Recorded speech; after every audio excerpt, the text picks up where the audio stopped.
You are listening to a pleasure podcast. For more from our sex podcast collective, visit pleasurepodcasts.com. Welcome to American Sex, the award-winning podcast dedicated to challenging those puritanical, backward-ass ideals that we have in the U.S. I'm Sunny Megatron, and my co-host is Ken Melvoin Berg. We're sexuality educators, pleasure advocates, and ridiculous, sadistic kinksters. We're also non-monogamously married to each other. So strap in or strap one on. In this house, your pleasure is power. Your kink is customizable. And your subversive perversions are revolutionary. Hello, my friends. Once again, welcome to episode 205 of American Sex. Okay, so we all know about the importance of self-care, right? And we know that sometimes we can be way too hard on ourselves and that we need to practice more self-compassion, or that many of us tend to put everybody else's needs before our own, right? Oh, also we know that most of us are really crappy at boundaries. I mean, we know all of this, but on more of a theoretical level, I suppose. But when it comes to knowing and doing, sometimes those can be two very different things. This week, Lee Harrington is back to tell us not just that, yes, we need to do these things, because I think we all know that, but to tell us how we can actually do them. Lee walks us through attaining self-forgiveness, self-compassion, self-care, and self-love through courting and deepening a meaningful relationship with yourself. And the kinky folks listening, you can even use the tools that Lee lays out in your self-coloring journey too. This is such a great conversation. I got so much out of it, from the little steps and exercises that I can weave into my own life to get there, to learning what a date with myself can actually look like, and how I can go on solo double dates with other people and like have a date not by myself, but also by myself. It's a whole thing. It's a whole thing. And also recognizing how learning how to deepen the relationship with myself and love myself well helps me become a better friend, a better parent, a better partner, a better colleague, etc. to other people. And I know, American fuckers, you are going to get a ton out of this conversation too. Now, if you're not familiar with Lee, let me introduce you. Lee Harrington is an internationally known spirituality, identity, relationships, and personal authenticity author and educator.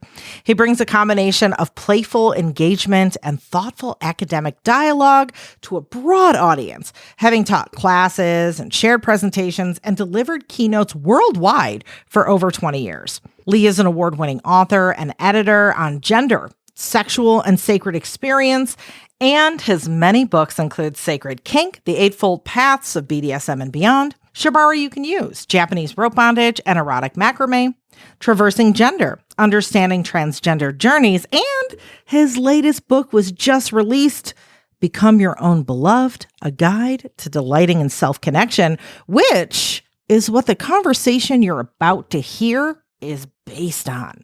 You can check out all of Lee's adventures, as well as his podcast, tour schedule, free essays, videos, and more over at passionandsoul.com. But before we roll that conversation, let's wash the balls, which is when I briefly tell you about other things we've got going on here on American Sex, aka housekeeping. But washing balls is a lot more fun. This time it's going to be short and sweet. We're going to get them clean fast. Just a quick reminder that a lot of what Lee and I talk about, plus information about this episode's sponsors, are in the episode description, which you can find in whatever podcast player you're listening to or at americansexpodcast.com. Plus, you'll also find lots of other discounts on BDSM gear and adult toys there. Also, links to helpful freebies like my free BDSM negotiation mini workbook, the link to our Discord community, and the link to our Patreon page too, if you'd like to help support the show and my sex ed work.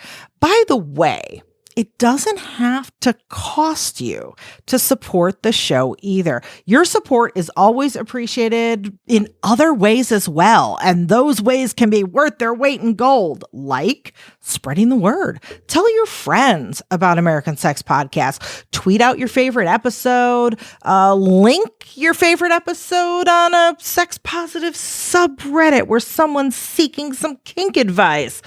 All sorts of ways. And of course, by giving us a review on iTunes or Spotify or whatever platform you listen to us on. That is always appreciated. Oh, also, make sure you're subscribed because that helps as well. So that's it. These balls are now clean. Here is myself and Lee Harrington talking about how you can become your own beloved.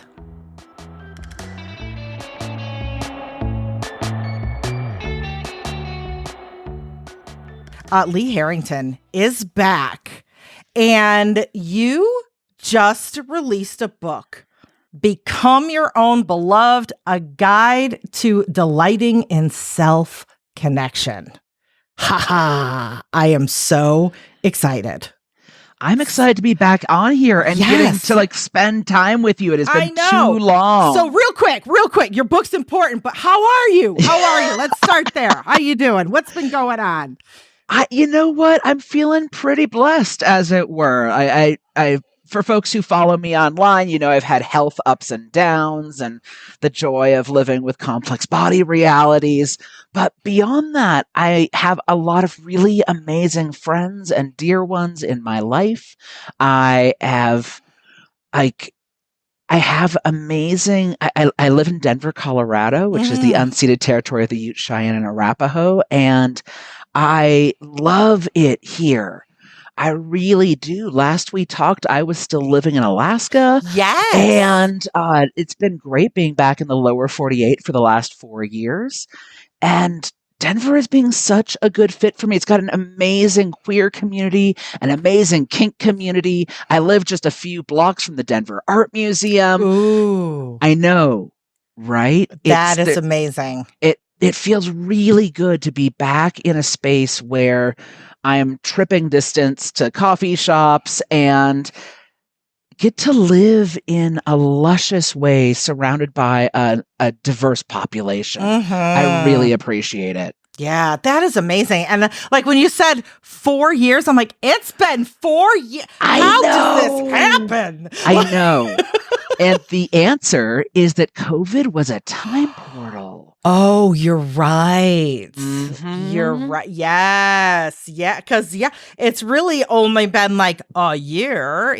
So that feels right. That feels right to me. Oh my gosh. I was recently talking to, for folks who don't know me at home, in the world at large, I'm a sex educator and author, as my full-time passion and career. And I go down every 4 or 5 years to Melbourne, Australia to get to teach at Oz Kink Fest, which is a fantastic event. It's actually 2 weekends in a row, one that's all shopping and fashion show and parties, and the other one that's a conference, and then also a big fetish ball. And so it's a really fun 10-day window. And they have me come down every 4 to 5 years. And I dropped the producer a note and I'm like, so is that 4 years in calendar years or 4 years in how many events you've had years? Because you never know with how time has moved. Yes. And that includes things like relationships, the number of people who move from being close by to long distance, even if they were only 10 miles apart, right? Like, how long was that relationship if you only saw each other? If you haven't seen each other in 2 years in person, but you saw each other 3 times a week on Zoom. Right. How do you count the length of a relationship? And it became really strange for a lot of folks over the past 3 years, including what self-relationship looks like, what, coupled relationship looks like, what friendships Yes. look like, and also what simultaneous connection and loneliness ended up looking like. The past 3 years have been really surreal in that way. And COVID is not over. I don't want people to think that in any way. People are still literally dying. Right. But we are, thanks to vaccines, we are at a different chapter in the conversation. And it's one of the reasons I feel so honored to get to have this book come out through Twin Flame at this time, because we're starting to have the more nuanced conversation of shifting from self-love and what that's looked like over the past 3 years. Oh, you've got to make sure to do self-care. Do you love yourself? Versus what does a relation with ourselves look like? What does how we connect to ourselves look like, especially as we're changing how we connect to other people right now? Yes. Yeah. And I was thinking the same thing.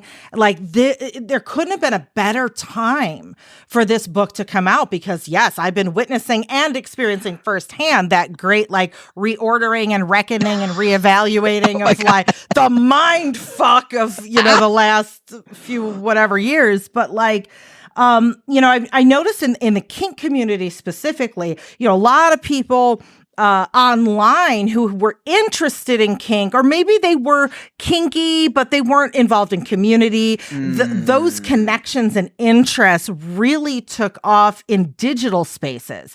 And in those digital spaces, a big conversation that came up for kinksters was the concept of self-collaring. And, those who are in the kink community know that some people are like, that's not a thing. Of course that's a thing.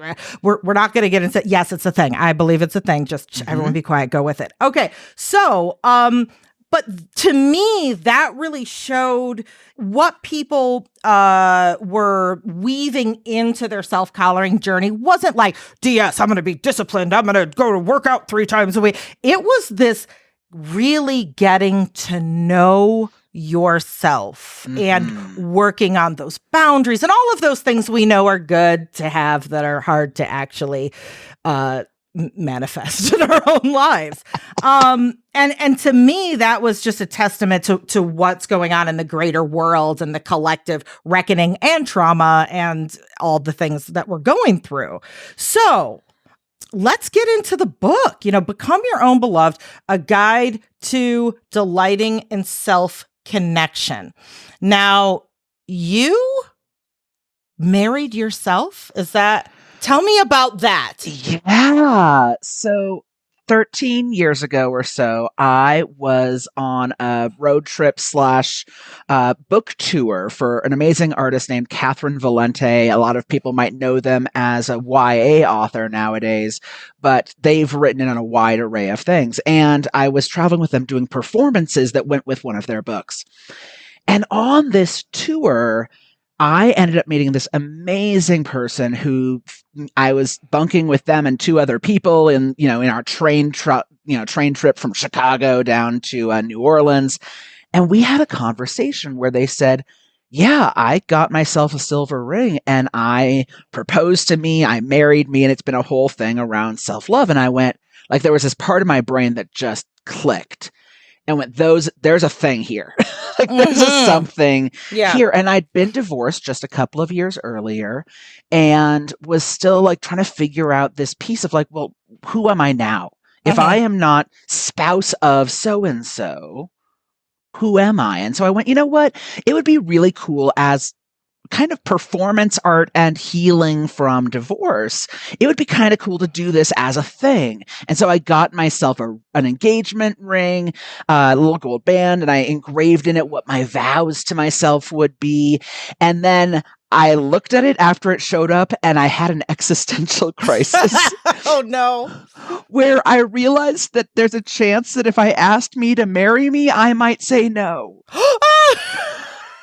Like it was this that part of me that that said nasty things to me.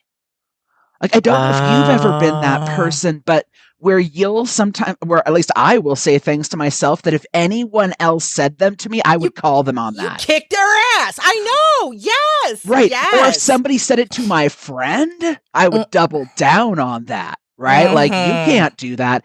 And yet stuff was either coming out of my literal mouth or batting around inside my brain that was just nasty. Mm-hmm. Right? Yeah.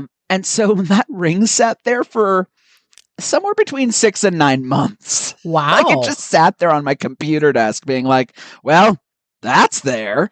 And eventually I decided, you know what, I'm going to do this. And I went to San Francisco. I was already going to be in San Francisco, but I went to San Francisco and was down near the Gandhi statue and I proposed to me. And then about 2 or 3 months later had a little ritual at an event I was going to be at a campground out in the woods. And I went with myself out into the woods and had a mirror and I spoke to myself about what I wanted my life to look like. And then I came back out to where all my friends were waiting and we ate cake. Because cake, I mean, everything's better with cake, right? Absolutely. And so it's been almost 13 years. And you're still going strong. You said yes. I said yes. But it's been ups and downs. Really? Yeah. Right? Like just like any other relationship. Like again, there's times where I'd say I almost was an abusive spouse. Right? Where I haven't been kind to me, whether it's the choices of who I spend my time and energy around, whether it is how I take care of my body and food intake and exercise and being mindful of my own health and well-being, whether it is the things I say to myself, because I'm still prone towards that. It's not a perfect journey, but it's been about reconnecting with me over and over again. And then looking at, as I've been starting having these conversations with other people, looking at the different relationships we have with ourselves, period.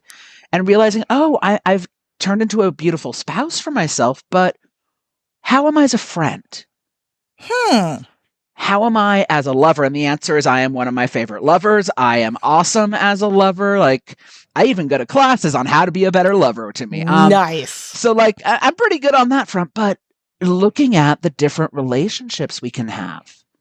And part of that, like I've been really working on that over the last 13 years, is the evolution of relationship with me. Yes. And looking at the fact that loving myself was great before that and even still is. And what's it look like to build relationship? Right? With ourselves or with other people? Because doing this work with me has really helped me assess, how do I start becoming a better partner to other people? How do I be a better friend to other people? Because I'm practicing it here. Right. Yeah. It's, I don't know, fascinating is the right word. There aren't even words. Just like, people and brains and relationships just like fascinate the everything out of me. Right. And, I look back, I feel, and I'm sure we've all felt, especially as we're getting to the middle age, that I've lived other lifetimes. Like I've been other people, way back when.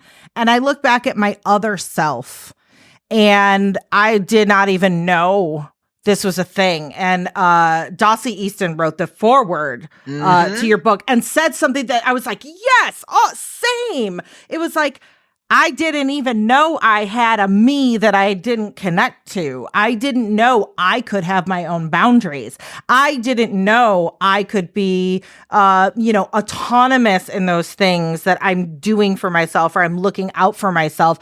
I didn't know that I could put myself first or make myself a priority. And not put other people first. Like, I had no idea this was even a thing. So, and I don't, I'm like, oh, okay, I'm not the only one in the world as I'm reading the forward to your book. And I'm thinking, American fuckers listening, some of you probably resonate with that too. Like, do you find that is just from working with folks and talking to folks, that's a common thing that at some point in their lives and maybe even in the present, there's not even an awareness that you can have access to those things? Right. That's definitely a piece of it. And also this mythology that has been painted by a capitalistic white supremacist, blah, blah, blah culture. And I say blah, blah, blah because it's so embedded that it hurts sometimes. So I laugh so I don't cry. But there's been a story that only certain populations are deserving of the capacity to do that. Yes. Or that you only get to have that once you have money. Or that you, if it is available, it's only for middle-class white women. Right? Like, even the books that are out there are all floral, and I do have a flower on the front of the book, but it's at least not pink. Right. And I don't mean that in a bad way, because that should be accessible to that population. And what about the rest of us? I was talking with a friend of mine who works construction and has a kid and has a crazy busy life. And he was like, yeah, I don't have time for dates with myself. What are you talking about? And I'm like, yeah, but what would happen if when you're driving your truck to go pick your kiddo up from soccer or from martial arts in their case? Like, what if on the way there, you blasted the music you liked that you can't have at the job site? And he was like, oh yeah. And I'm like, what if that was a date? What if that was a way that you took care of you, was honored your desires, even if it's for the next 12 minutes? Right? And seeing him light up at that possibility was like, oh, I am onto something here. This reframing that to have access to it, you have to be a certain population. No, it's about finding what fits in your reality. And making that delicious, making that delightful. Right. Rather than having it to only look like a certain thing. Right. And I think for me, the big thing was to overcome the false fact, the fact people told me that's not true, that me doing anything even remotely like that is selfish. I, need to put my family first and everybody else's needs first. And if I'm doing something for me that is selfish, it's ridiculous, it's, oh my, how silly. And that, now I know that's a bunch of BS, but it took a long time for me to mentally get over that, that shame and that false programming that I'm not allowed to do that, or I'm a bad person. Yeah.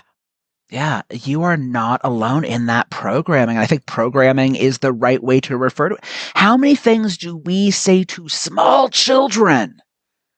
No, you can't have that toy. You have to share it with that person who literally just pulled your hair. Yeah. Right? So somebody physically violated your boundary, and now you are expected to hand over the only thing you have. Wow. What interesting things we're putting in children's heads. Oh, let me tell you. Yeah, it's, it's so ingrained in all of us. And, for me, I've had a little bit of this journey, and I've just kind of discovered these things as I had one formal date with myself in my lifetime, and I was like, I don't think I was doing a thing, like it was cool, but now I'm like, oh, I should do that more often. But you actually realize, like, no, this is a thing. This needs to be talked about. This, you have steps, exercises, all that. When did you realize, like, oh no, this isn't just like a thing that I'm doing in my life. Like, this is a thing. It needs to be spread out there. When did that dawn on you? Well, so I've been blogging since we called them online journals in 1998. Right? Okay. I'm one of Yeah. those. I'm one of Mhm. those guys. Though for folks who don't know me, I'm transgender. I was assigned female at birth, and so I started out as a way to track my sex life. And and then that turned into part of my adult film career. Mhm. But I was blogging this whole way through, and when I did this for myself, I had some of my people who were followers back at that chapter who were like, you need to tell me more, like I want more. And so I would write a blog entry, and people are like, oh my God, I need to do a thing like that too. And I'm like, well, this is apparently resonating. And so it became a blog entry here, a conversation at a class there, an after class discussion or a coaching session discussion sometime. Like it became these starts and stops. Mhm. Because it wasn't one sudden floodgate. It was, oh, this thing seems to be working. Or, because I would talk about the date idea. And I had somebody be like, oh, that's so not a thing. Going out to a meal by myself sounds horrible. That sounds anxiety provoking. And it makes my stomach want to just hurl. And I'm like, I respect that. Cool. What would look good for you? And the person I was talking to said, well, I would love to be able to clear time to read a book in my bubble bath without anybody knocking down the door. And I'm like, what if that's what you called a date night? It doesn't have to be going out for a high production thing unless that's what brings you joy. Right. And I tell the story in the book about my mother who had on her wall, she had a calendar listing of every single farmer's market from Vancouver, BC to Portland, Oregon. She lived about an hour north of Seattle. And that if she was, feeling like she just wanted a little bit of quality self time, she never called them dates, but if she wanted just something to either distract herself or to have fun at, because it could be either, that she would look at the wall and be like, I guess I'm going to Tumwater, right? And she would drive to Tumwater, and the drive would be a chance for her to listen to audiobooks. And then when she would get there, if she was feeling extroverted, she would talk to every single vendor. She would ask questions. She would say to people, oh my God, you should totally buy that scarf. Like she would do that. And if she was feeling introverted, her self-time could be wandering around and not talking to people. Could be the farmer's market equivalent of window shopping. Right, right.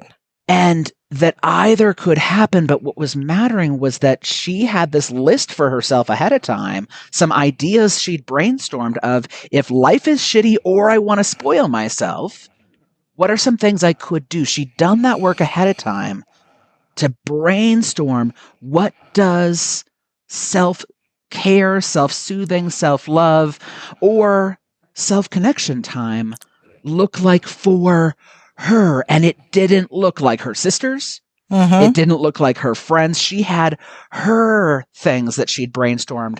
And I think my mother having done that and her starting to do that back when I was in high school, I think that also stuck with me in this conversation, that she was already doing that for herself. She just didn't have these words for it. Right. It was just, that thing she did. It's interesting because now that you bring that up, I'm like, oh, that's me in the thrift store. It's exact same. It's like I go to the thrift store. It's like, woo, I could splurge on myself because splurging really isn't splurging at the thrift store. I'd have like, ooh, I'm going to go to the one 30 minutes away that I haven't been to. It's a special day. And yeah, I blast the music. I put on my playlist. Like I have a good old time. Yes. Huh. That's a date with myself. Right. But it doesn't look like you putting on perfume and dressing up in the sparkly shoes or whatever. Right. Like it doesn't look like that thing. And so people go, well, that's not a date then. Or I lived in Alaska for 7 years. I knew guys that would book time by themselves with, their 2 dogs to go out and spend time camping. Well, they would clearly never say, oh, I had a date with myself. At least some of these manly men would not use that language. But were they rejuvenating themselves? Were they taking their time to take care of the home front that is their own body and brain? Yeah. And the answer was, yeah, they were. But when we start putting all these words on it, we start losing the why. And the why is refilling our battery or making a choice. Is it that when you're thrift shopping, you really want solo time? Or is it that you're only willing to share it with the people who you know will value it as much as you do? Oh, both. Yeah. Yeah. Right? That it could be one or the other, in which case it's you having your date time that just happens to be side by side with someone you know appreciates it too. It's a double solo date, 2 of us. That's exactly it. Yeah. So even these things that could be considered solo dates don't have to be alone. Interesting. As long as it's doing the thing that helps us. But to also, for myself, know that, you know what? I love what I call in-city hiking. Right. Okay. It's choose a destination. I'm a bus rider. I don't have a car. In Denver, I can technically ride a bus for an hour and get to the foothills and go hiking in the mountains. I don't do that most of the time. And so if I'm not going to drive somewhere to go hiking, I can still put on my hiking boots and declare I'm going over to the Denver Zoo, and I'm putting on 2.5 miles each way. And instead of just I'm trying to get there, I'm taking my own sweet time to get there. Okay. Right? Yeah. That I'm going to enjoy the little shops I wander past. I'm going to stop and change my music on my thing. I'm going to do whatever it is I want to do. And you know what? I'll happily do that with 2 or 3 of my friends. But a lot of other folks, I'm like, actually, when I've gone walking with you, you end up wanting to get there really fast. We're not a fit here. Yeah. Right? And so it's okay to also say, I'm going to experiment doing this thing with another person, but really realizing that just because you did it once with someone doesn't mean you have to do it ever again. Yeah. And to me, part of that is then maintaining the care of the relationships I'm in with other people. Literally, I just took Poly 101 and I turned it into a monogamous thing. But if I argue that if I am relationship A, so my relationship with me, and your relationship B, your relationship with you. And then we have relationship AB, how we relate as 2 people. There are things that might really feed relationship A, that relationship AB, that's not the activity we should do together to actually feed that relationship. Okay. Yeah. And if it's not about activities, maybe it's about communication quality. That for me, I love being, super spoily with my language. I literally, for a course I'm in right now, I literally wrote poetry about me. Like, that's a thing I did recently for an exercise. I love that. You know what my partner doesn't need most of the time? Love poetry. There is I've had poetry I've written about them. They're like, oh my God, that's really beautiful. Thank you. But it's not a core thing that feeds our relationship. So me doing that for me and with me, I get to share that style of love, right? That love language with myself, that love style, and yet have then something else for the 2 of us together. And on top of that, I had to figure out, and this was something I only figured out in the last decade, that when I was saying to my partner things like, oh, you should go for a walk, what I was trying to say was you should do self-care and self-connection. But walking was not something that helped them at all. I was projecting my self-needs on them. Instead of saying, hey, in the future, if I notice you might find it useful to have some self-time, or some self-activities, what's a list I can know about you, my beloved, that is not me, my beloved, right? If it's you, can I make a list ahead of time? Can you give that to me and I'll give you mine, so that we as a 2-person relationship can support each other's relationship A and relationship B. Yes. It becomes this collaborative self-care. Yes. Rather than me saying, you need to go walk. Right. And we are, as humans, we are so bad at not realizing that what is our thing is not necessarily somebody else's thing. Like, we think like, this is the best thing ever. Why don't you do that? I don't understand. Why don't you do it that way? It's easier. That's how we get into half the arguments that we do with people. So, it's funny because you said that you were, putting non-monogamy, a framework over monogamous stuff or solo stuff. And I just thought of like, okay, yeah, if somebody is going to go with me, let's say thrifting, right? Yeah. There are certain people that I will bring thrifting with me every time, and I know they'll enjoy it. If, of course, provided they're in the mood, in the same kind of excitement, headspace, whatever, as I'm in. And there are other people where I'm like, I went thrifting with you once and never again. It's like, you need to match my vibe, enhance my vibe, share my vibe, not kill my vibe. And even if it's something like, let's say somebody comes along thrifting with me and it's not necessarily their thing, like it's my thing, but they can appreciate I'm having a good time. Like the concept of compersion, like have compersion for me and my thing, enjoying each other. Even if it's not necessarily like your thing, but you can still appreciate it and share it with me, So yeah. So, and for those, I know a lot of our listeners are, sex positive and they know these terms from polyamory and kink. But if somebody out there is listening and they're like, what the heck is compersion?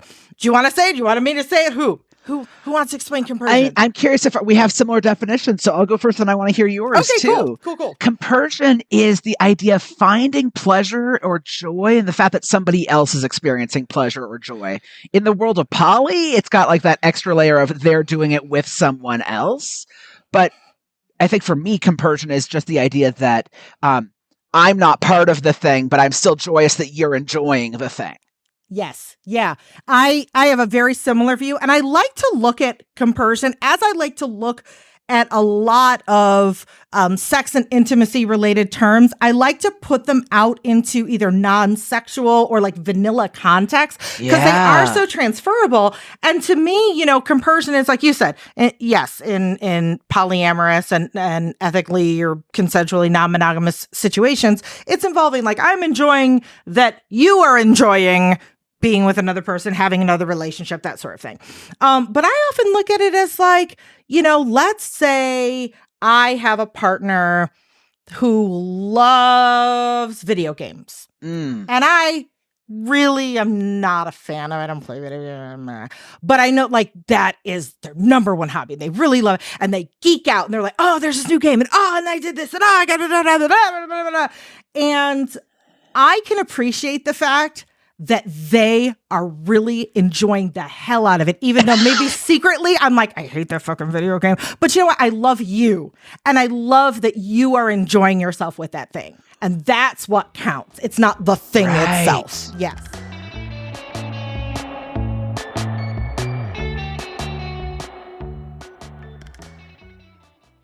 What a perfect time to take a moment to stop and check in with ourselves. So tell me, how would you rate your relationship with yourself lately? Yeah, I'm talking about the sexy side of your relationship.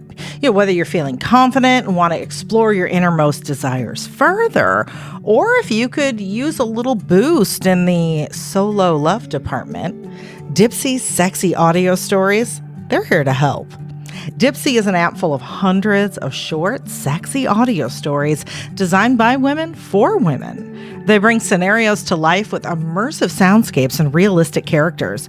There's stories about second chance romances, hot and heavy hookups, adventurous vacation flings, and so much more. And Dipsy has stories for straight and queer listeners, plus over half are voiced by people of color. Oh, and there's stories voiced by celebrities too. Listen to Sharonis J. Jackson, ER Fightmaster, and Luke Cook like you have never heard them before. New content is released every week, so in between listening to those favorite stories over and over again, you'll always find something new to explore. They also have soothing sleep stories, wellness sessions, and sexy stories you can read too. Let Dipsy be your go-to place to spice up your me time, explore your fantasies, relax and unwind, or heat things up with a partner. For listeners of American Sex Podcast, Dipsy is offering an extended 30-day free trial when you go to dipsystories.com/sunny. That's SUNNY. Again, that's 30 days of full access for free when you go to DIPSEA stories.com/sunny. That's dipsystories.com/sunny.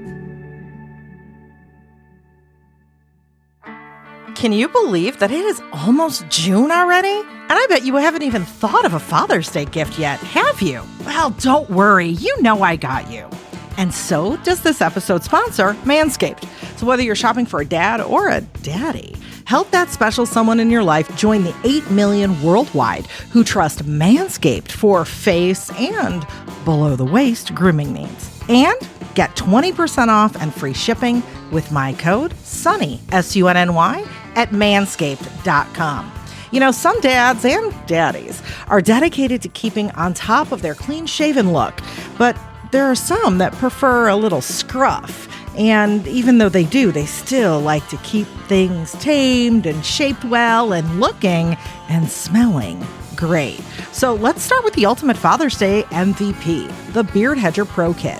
Inside this package, you'll find Manscaped's signature Beard Hedger trimmer, beard shampoo and conditioner, beard oil, beard balm, and 2 free gifts. And if you're shopping for the daddy variety, wink, wink, wink, consider then the Performance Package 4.0. It includes Manscaped's signature Lawnmower 4.0, the brand new Weed Whacker 2.0 ear and nose hair trimmer, the Crop Preserver Ball Deodorant, Crop Reviver Toner, Performance Boxer Briefs, and a travel bag.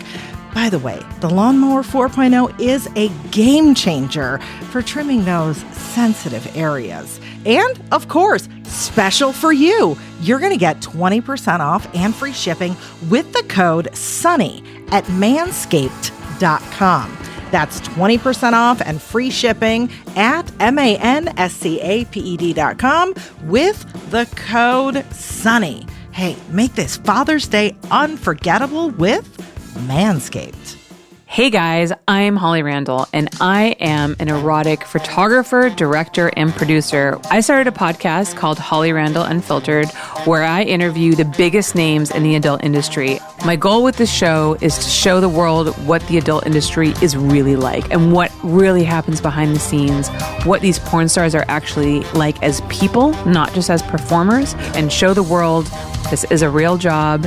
We actually take it seriously, and we have a lot of fun doing it at the same time. So make sure that you tune in to Holly Randall Unfiltered. You can find it anywhere you get your podcasts, on iTunes, SoundCloud, Google Play, Stitcher, you name it. And come learn what the porn industry is actually like.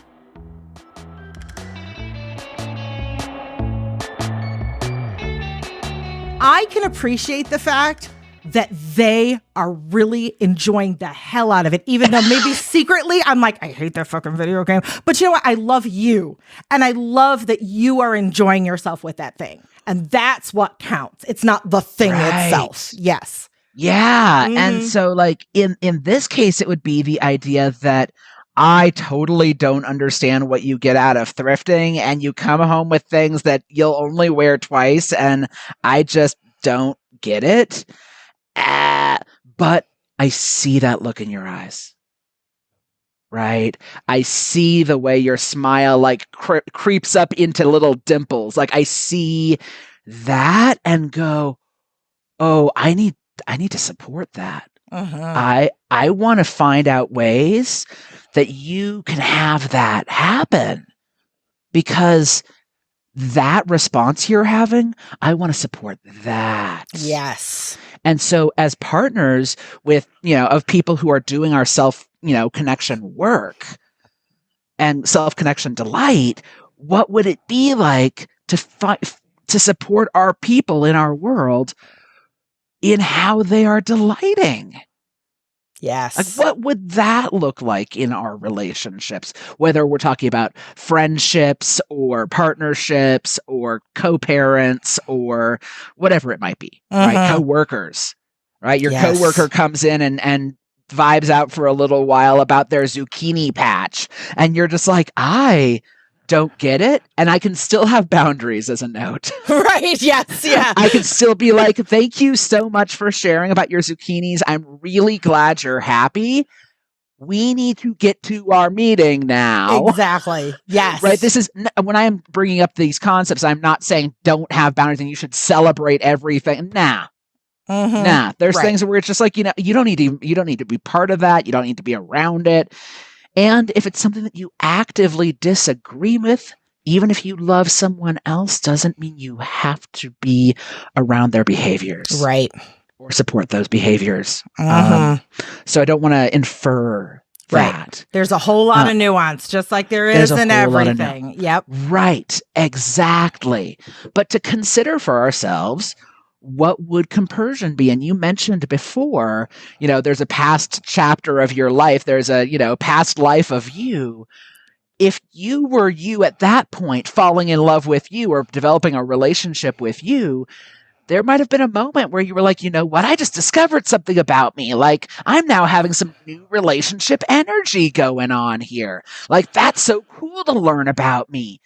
But now it's 10 years later, 20 years later, hell, maybe even 1 year later, depending on the time dilation that was COVID. Right.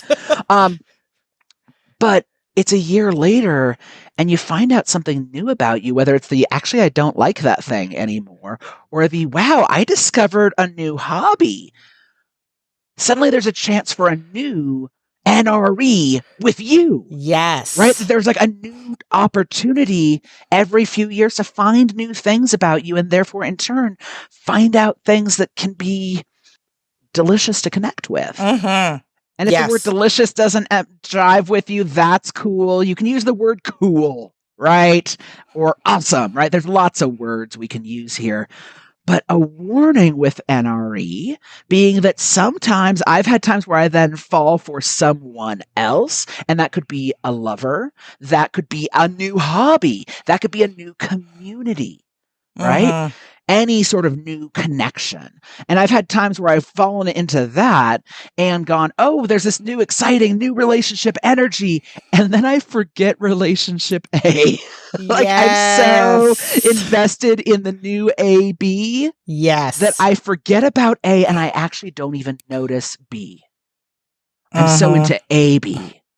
Right? I'm so into this thing that I'm not noticing either of the solo ones. And I think this concept of NRE ends up becoming a new relationship energy becomes a really powerful one in self-love and relationship and how the two interweave with each other. Yes. Yeah. That is such it's like, oh, everything is so great. And then it's like, well, wait, there's nuance. Also moderation. We can go off a deep end, like you reel it. It's like, yeah. It's complex. And I know a lot of folks like, especially pre-COVID, pre-lockdown, before we had this big reckoning, there were lots of folks that would have never even entertained thinking about this stuff. And I have seen over the course of the last 3 years, those are people that are like, people that are like, emotions, what are those? And now they're like, so I was in therapy this week. And I'm like, wow, like we have grown, So there's a lot of folks right now who are like ready to do the work, but have come from a place where maybe their prior self was last year. And that prior self was like, what do you mean grow? I am who I am. What do you mean learn about myself? I know who I am. And really they don't. They think they do. And so they've come from being that person to realizing like, oh shit, there's more. I can learn about myself, but it's still scary because I'm still too close to that other lifetime where I was like, this stuff is baloney. So how do people like that, one, overcome the scariness of like the unknown part of ourselves and discovering that and going on that journey, and also taking those practical steps, like what do you do first? What are some of the things you can do to get comfortable with getting to love and have a relationship with yourself? Right. Thank you for asking. I think for me, there two of the big ones that I've found useful is pen paling and asking questions.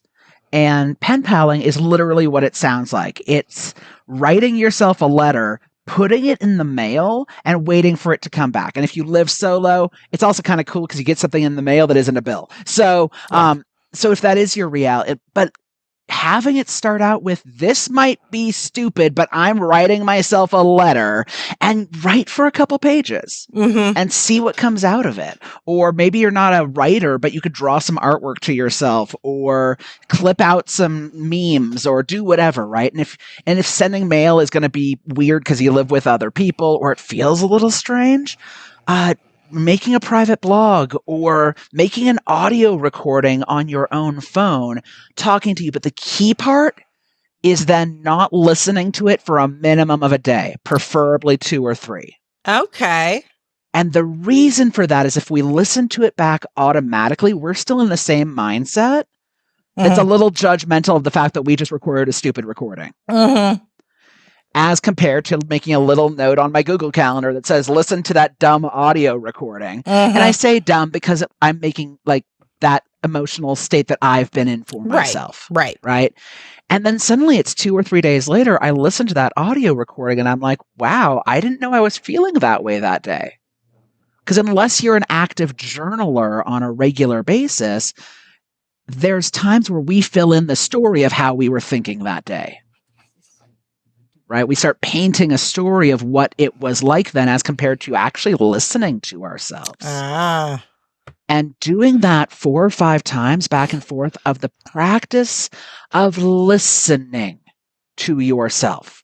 Like once it gets externalized, it's outside of your head and how it's being batted around by some angry ferrets, but you get that idea out of your mouth or out of your fingers and then listen to it again and again, starts developing part of that relationship. The active process of learning how to listen to you.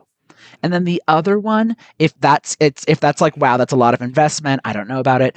My other one is to get one of those 150 questions for new relationships kind of books. You know? Yeah. Everything from what's your favorite color to what holidays matter to you. And they're things that you would ask on first dates with people. And getting one of those books and filling it out for you. Answering those questions for you and answer them what your answers are actually today. And I say that on purpose because I had a story for the longest time that the holiday that I really care about all the time is Halloween. That's my answer. It's Halloween. It's Halloween. And then I stopped one day and I'm like, it's not really Halloween. Like you don't actually care if you play dress up or not. What matters to you is Samhain. What matters to you is an opportunity to venerate your ancestors. That's what you actually care about. But I was saying Halloween because it was an easy way to phrase it in a way that wasn't scary for folks who weren't of my religious path. Right. But once I stopped and went, actually, what you're saying is that your faith matters to you. What you're saying is that remembering your mother, even though she's no longer in this plane, matters to you. That's actually what's going on. And yet I'd been saying the same exact thing for 30 years. Yeah. And so to stop when if you decide to go that book route, to stop and go, is that actually your answer? Because even something as simple as what's your favorite food? Might not be the same answer as it was 3 years ago. Yeah. I mean, that's another thing that us humans are horrible at is admitting when we don't know everything or we could be wrong or we, were mistaken, didn't know, change our mind, etc. And it's hard enough to do that to other people, much less to ourselves. Like, come on, and it's funny because I used to be that person who I would listen to like, oh yeah, go do this workbook or go do this journaling. And I think to myself, like, I know the answer. Like, and then I did it and I was like, oh, okay. And it's the same reason I tell folks who are exploring kink or sexuality, like sit down with that, the yes, no, maybe list of, all the lists of things you could possibly do or kinks you can engage in, etc. And the first time you do it, don't do it with a partner. Do it with yourself to figure out, because you might be like, oh yeah, electric play, blah, blah, blah, and you never really sat and thought about it until you sat with that sheet and you were writing stuff down. So we are really good at, I don't want to say fooling ourselves because that sounds negative. I think it's just human nature. We know what we know at that moment, and we think like, our knowledge base and our universe and everything in that moment is a static thing. And then we've all had those experiences when we look back at a moment in our lives where we were like, I know everything. There's nothing I have. I don't need to grow. I'm great. And we look back and we're like, oh, poor thing, didn't know a darn thing. I thought I knew. Yeah. And every day is like that. Like I look back at every yesterday, like, oh, I'm different today. Right. And it's amazing the power of asking ourselves, and food's a great example, unless for those of us who have food trauma, in which case this might not be a good fit for you, but pausing and asking yourself, what do you want for dinner? What would it be like? And same thing with going to the grocery store. What do I want to purchase? Are you buying the exact same items that when you're at the grocery store, you always buy one head of broccoli, one package of mushrooms, one zucchini, or you know what I mean? Like, are you, and if the answer is actually you are someone who finds profound comfort in having the same shopping list, or when you go to that Greek diner, you always get the exact same omelet. If you're that person, really anchoring in for yourself, yeah, I'm that person. And isn't it comforting? Yes. Isn't it good that I'm that person? Like, instead of saying, oh yeah, I guess I'm that person and shrugging about it, go, yeah, I'm that person. Here's the things that it saves me time in my life, right? As compared to if you're going into that produce section and you're like one head of broccoli and you pause before you get to the mushrooms and go, what do I actually want to make this week?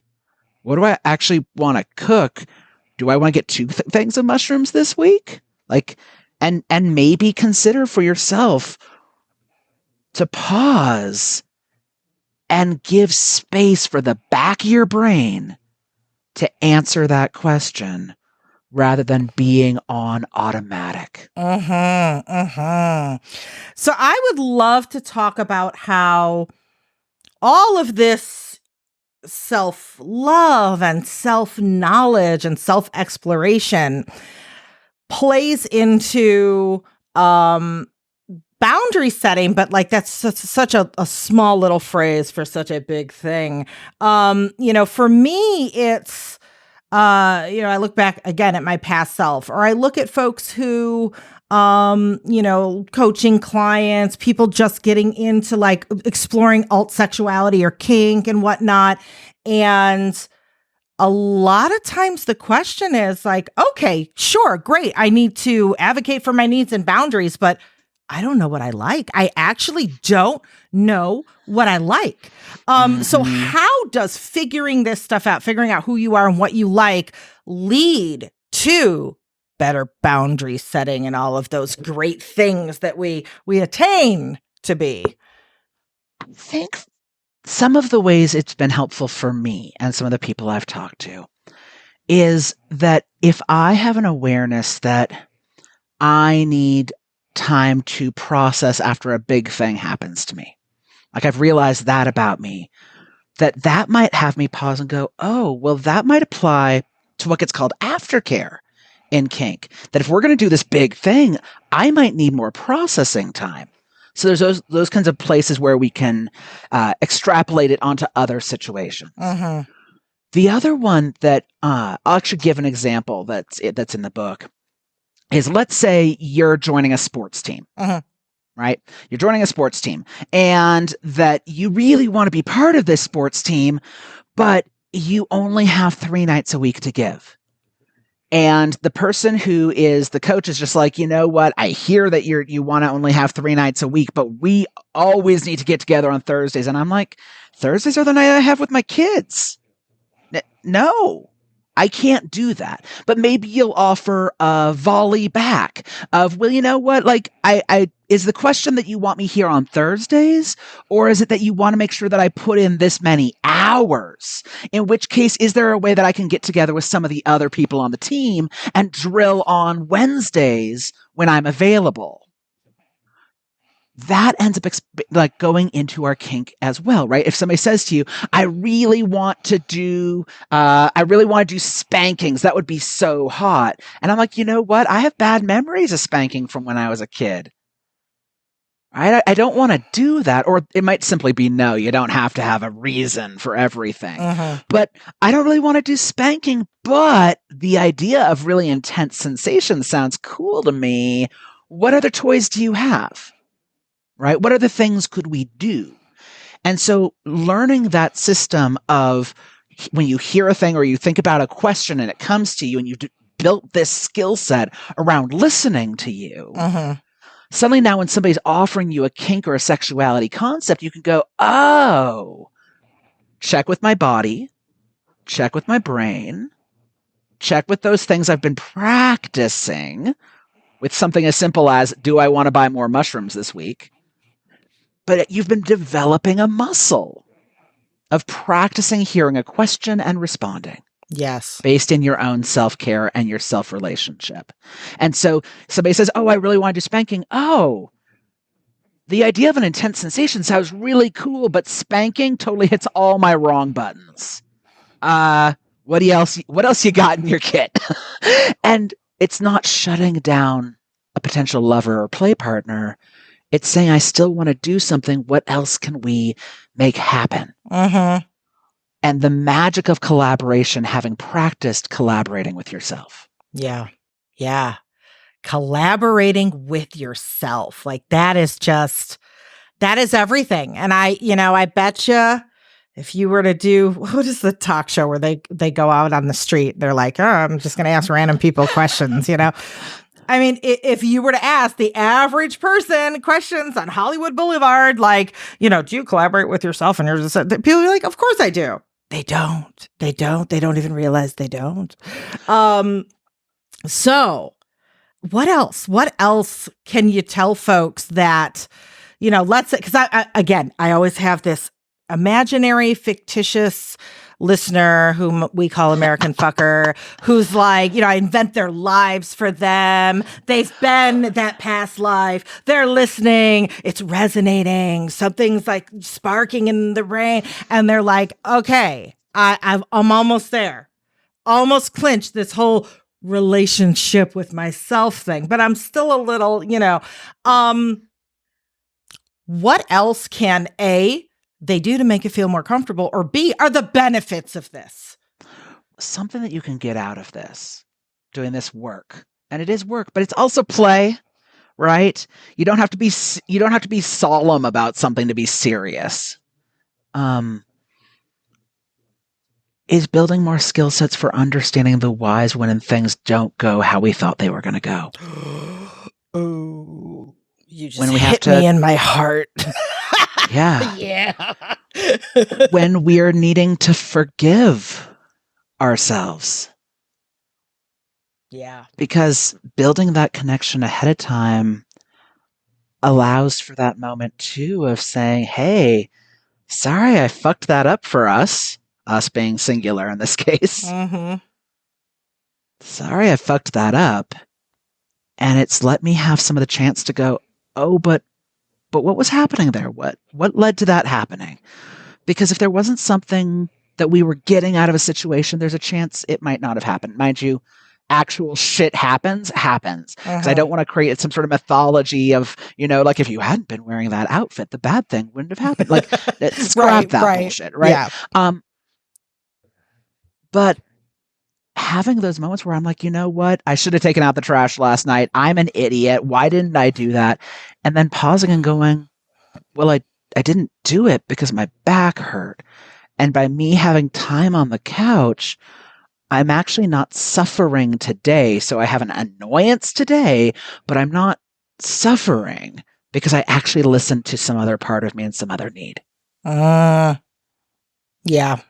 Or maybe it's that I made a choice to be in a friendship relationship with this person over here who was actually pretty toxic to me, But I realize it's because I was helping the part of me who really wanted someone to go thrift shopping with me. Yeah. And they were someone who liked thrift shopping, and I didn't look at the rest of it because I was looking for somebody to thrift shop with me. Right.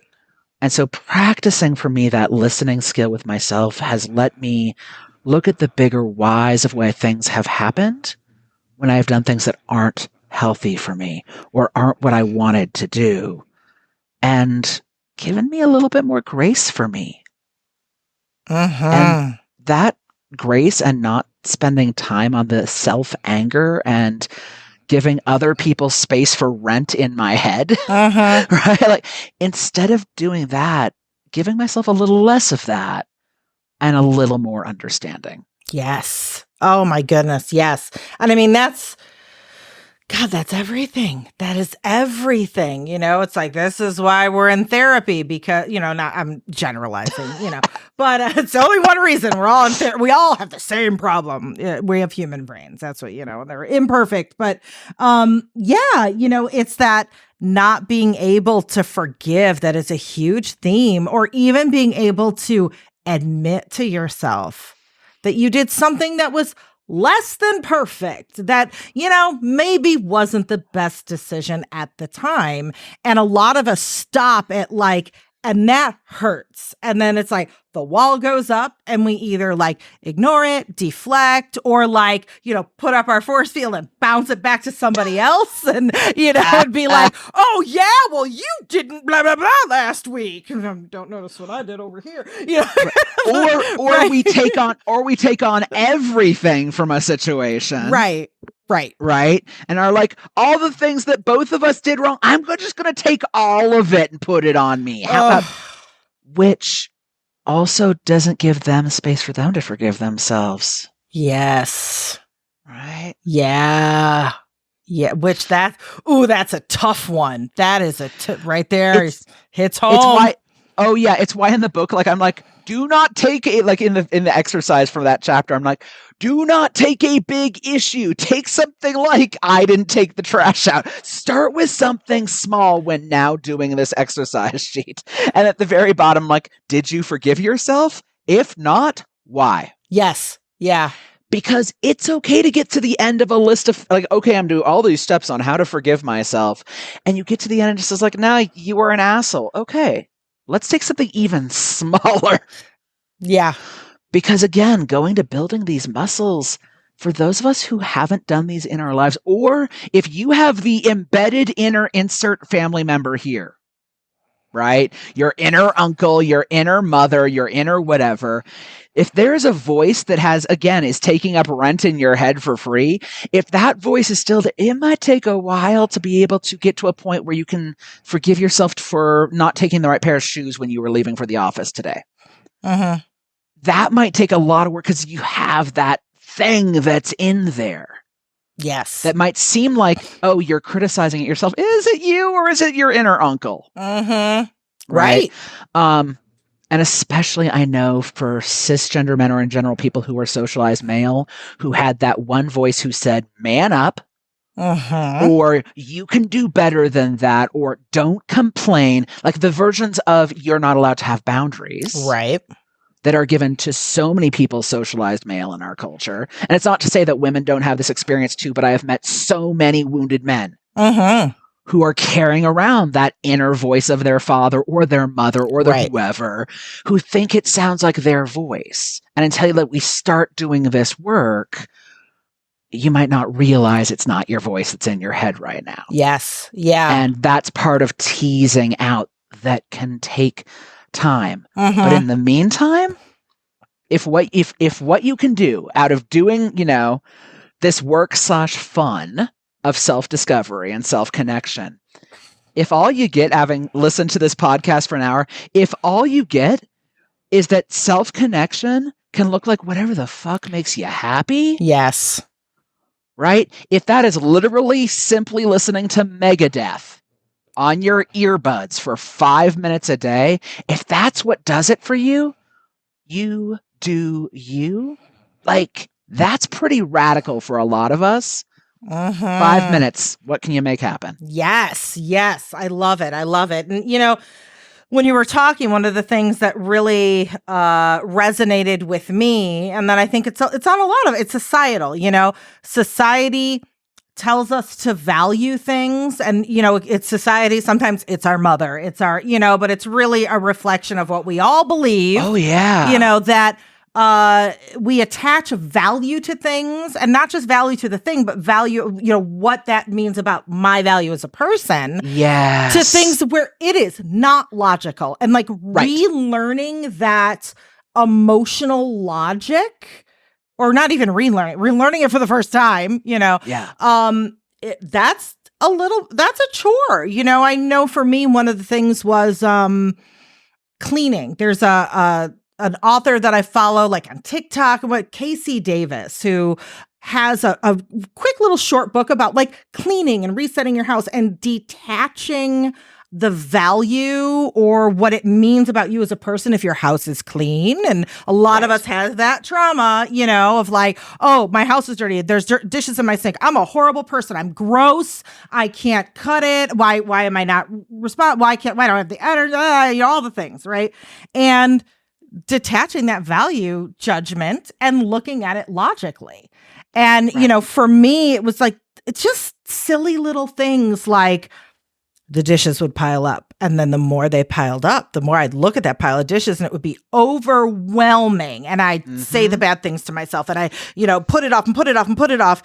And I never thought I could just do a few dishes. Like I was like, I have to tackle all those dishes. And when I do, I got to clean. The kitchen's got to be sparkling. I have to live up to my expectations of what? I don't know. It doesn't make any sense, Right. And then when I realized like, oh, that's all bullshit. I can do now I do dishes for the 10 minutes it takes my coffee maker to, as many dishes as I get done. The ones I don't, I don't. And that's it. And I've also looked at, and this is like a social media, I don't know, cheeky joke of like, oh, tomorrow me will thank me for doing this kind of thing. I started just saying that as a joke, because people were saying, and I was like, no, really, like tomorrow morning, half asleep me is going to love that I got my coffee cup ready and it's all I got to do is pour the thing. And now when I do it like, when you have like a partner and you're like, I'm going to do this sweet little thing for them that they're really going to appreciate when they see that I've done it. I kind of like have that vibe when I'm doing it for my like tomorrow me that doesn't exist yet. And it's weird little like seemingly inconsequential things like that it's like, oh, that makes all the difference. Oh yeah. Yeah, no, I learned that piece not from that person, but back from being in drug culture in the late 90s. Was literally I would go and get myself orange juice and things for rolling, and the next morning, it's stupid AM or stupid in the afternoon, depending on what the choices were that were made, and I stumble out and I go to get things for friends, and I'm like, we have fresh orange juice. Who brought us fresh orange juice? And I'm like, wait, my past me is an excellent service submissive. Yes! Like I applied all the shit from having been in MS relationships, master-slave or mistress-slave dynamics. I applied all of that shit for just being nice to me. Yes. And if we take that then to what we were talking about earlier of self-collaring, right? Even whether you use that language or not, what would it be like to serve future you? Or to appreciate the quality service of past you? Yes. Right? Whether you use that language or not, or if you are somebody who identifies on the left side of the slash, as it were, right? Mistress, owner, dominant, etc. If you are someone on that, what would it be like to say, I deserve excellence. Ooh. I am worthy of receiving service.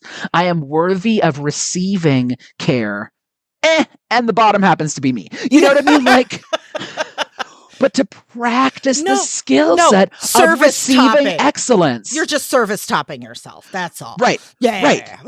Yeah. But it's building the practice. And but to note, I know a lot of folks who want to be service receivers, or they want to be dominants, or they want to be whatever, but don't have the skill set for receiving it from someone else. Practicing receiving it from you. Oh, yeah. That's a way to be sneaky to your own brain to learn that skill set. Yeah. You want to receive it from your submissive. What would it be like to practice with you? Mm-hmm. And I love that you bring up the 10 minutes of 10 minutes of dish doing. I wish I could remember whose TED Talk I watched on it, but it was somebody who was talking about how they were told they had to put away laundry, and the laundry always, they did the laundry, but it always just lived in the baskets. Putting it away never worked. They were and what they then realized is how much time they were wasting being mad at themselves and putting the things in the shelves. So what they did is they built in their laundry room basket spaces. Yes. For just putting their clean laundry. Like they stopped having a drawers anymore. Right. And they just put in a whole bunch of baskets, and then they filled it up a basket and they shoved it in there. They didn't have to yell at themselves anymore. They knew where everything was.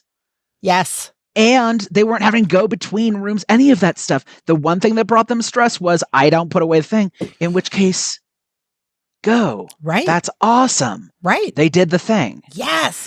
And it's like, and again, it's bad. It's like we're full circling so much here. It's like a big spiral of doodles. But yeah, it's back to like that value judgment. Well, like good, normal people have dresser drawers and closets and fold their clothes. Who says? Who made that rule? Who says only good? No. Good people figure out a system that works for them, no matter what it is. And as a note, those systems have changed over time. Mm-hmm. Right? And are different culture to culture. The difference between how you store your laundry is in trunks and those kinds of containers versus shelves versus having things in drawers are incredibly different based on socioeconomic things, incredibly different based on where you are around the world, are very different based on snapshots in time. And so even the story of this is how we do it is based on who got to produce the magazines in the 1940s and 50s. Yep. That's who got to determine what this shit looks like nowadays. But you know what? We're 80 years later, and we get to make our own systems that don't have to be determined by, at the end of the day, advertising executives from the 1950s pandering to middle-class white women. Yes. So specifically male executives pandering to this population. That's what stratified some of those stories. And I love that you brought up that culture embedded that story of cleanliness in your head, because it might not be your uncle. It might be your inner Vogue magazine. It might be your inner Men's Monthly. Right? So considering as well where these stories come from and how we make our lives serve us. Yes. My boy and I just had our 2-year anniversary, and when we had our collaring ceremony, one of the things we had in it was specifically said was, they are a bad step in line submissive, and I am a bad remember all the rules daddy. So this is what our relationship looks like as we were describing it out loud, so that our friends of community could support us in our vision. And to own that we are who we are, for my boy to have the bravery to say to themselves, instead of saying over and over again, I'm a bad submissive, I'm a bad submissive, I'm a bad submissive, to say, I'm a bad submissive, I'm a great boy. Yes. I am a loving butch who is literally our first standing DS order, like our first standing order in protocol was, you will woo me. Ooh. Because I am a femme and they are a butch, and I want to receive that. And I gave them a context within the protocol of our relationship for affection and romance to exist. Oh. And so that was me having the bravery to say, I miss being wooed. I have spent so many years recently being wooed over the past decade, or wooing others. I want to be wooed. And they're looking for something where they can still feel like they are doing my orders, but they're bad at remembering orders. They can remember, though, coming out of butch femme culture, they can remember my partner deserves to be wooed. Ooh. So it's both of us having the bravery to figure out who we are, even if it's a baby step at a time. Yes. To then apply it to the relationships that we're in. Yes. Yeah.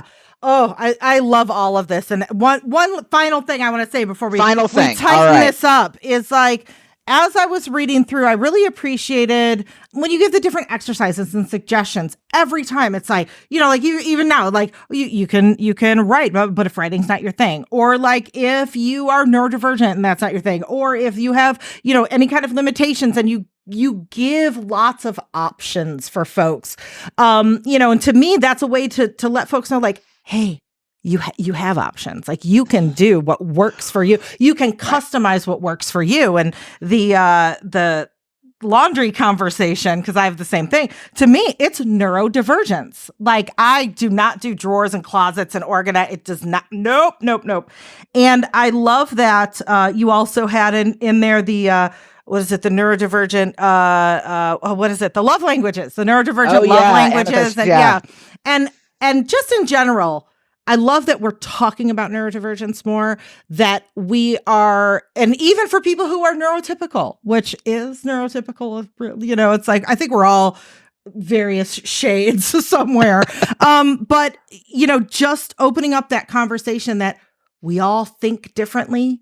We all have different needs when it comes to our systems, the way our brains work, and that's perfectly okay. And to figure out what our brain is doing, what our systemic or systems needs are, and to go for it and do those laundry baskets or whatever. So I just want to plant that in listeners' brains and just say that out loud, because it's a huge piece of it. Yeah. I think we should just care. Like, I think we should just refer to all self-love as doing the laundry basket thing. Yes. Like, or, you know, like, I think we can make it more playful that way too. Yes. Absolutely. You know, absolutely. Let's make it more playful. Let's make it less scary. Yes.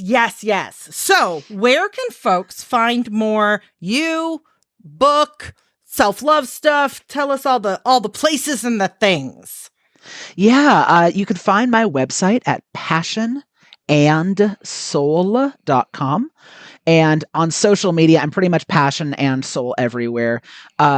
That's one of the easiest ways to find me, is all those different social media feeds, whether that's FetLife or Instagram or Twitter or, you know, all that stuff, right? The book you can find, Become Your Own Beloved. If you type in Become Your Own Beloved, you find stuff is up on Amazon as well as on other carriers of stuff. And other ways you can find me and find these things.